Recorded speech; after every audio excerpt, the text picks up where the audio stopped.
So today we're going to talk about transformations on the linear parent function. So this, of course, is your linear parent function where your y-intercept is 0 and your slope is 1. So what we're going to do over here is we're going to graph g of x is equal to f of x plus 4. Well, f of x is your x. So we're just going to put an x in place of that.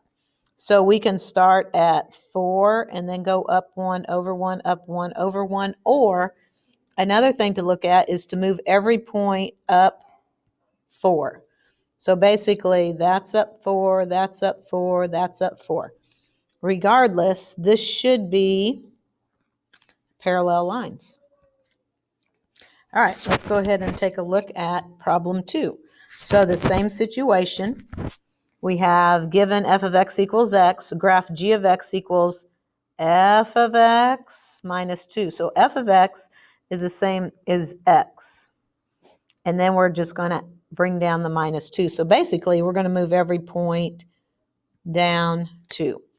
So you can do one of two things. You can either take every point and move it down 2, 1, 2, 1, 2, or do your slope and y-intercept. You're starting at -2 and going up 1 over 1, up 1 over 1. It's still going to be the same, and this line would be parallel. Sorry, that's not very straight. All right, let's take a look at number 3. Says given f of x is equal to 2x. So this is not the parent function because your slope here is 2. So I've graphed it over here. So this line right here is f of x is equal to 2x. And it says graph g of x equals f of x plus 3. So your f of x is 2x. So your new equation would be 2x plus 3. So you're going to move every point up 3. So we could be up 3 here, 1, 2, 3 there, 1, 2, 3 there, and this is our new line, and it is going to be parallel. So this equation is g of x equals 2x plus 3. All right, let's go ahead and look on the back side. So it says, how will this move the line? So if it's f of x plus 5, it's going to move the line up 5. If it's f of x minus 2, it's going to move it down 2. So if it's positive, it's going to go up that amount. If it's negative, it's going to go down that amount. So this will be up 3, and then this one will be up 20. All right, now on 7 and 8, they're just a little bit different. So let's take a look here. It says f of x equals -1/2 x plus 2. Graph g of x equals, now, f of x is all of this equation right there. So we're going to go, and I'm going to write down -1/2 x plus 2. That's your f of x. And then you have to subtract 3.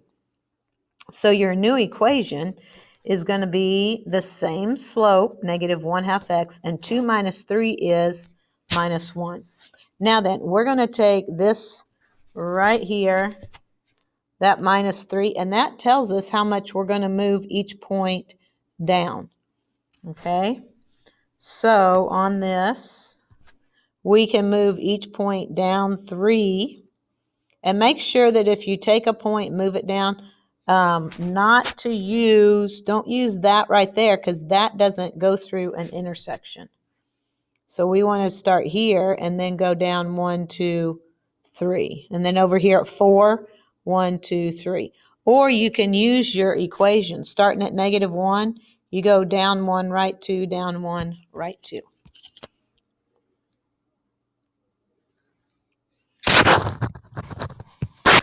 All right.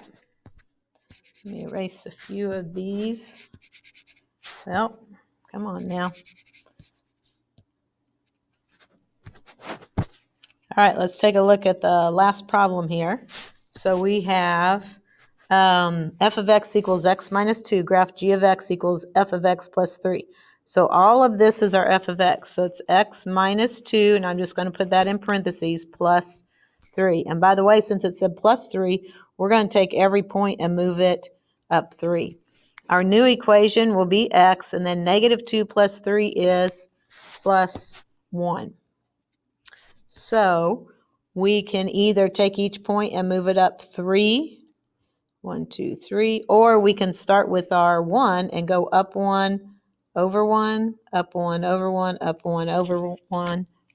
So these are just a little bit different because f of x is more than just the x term.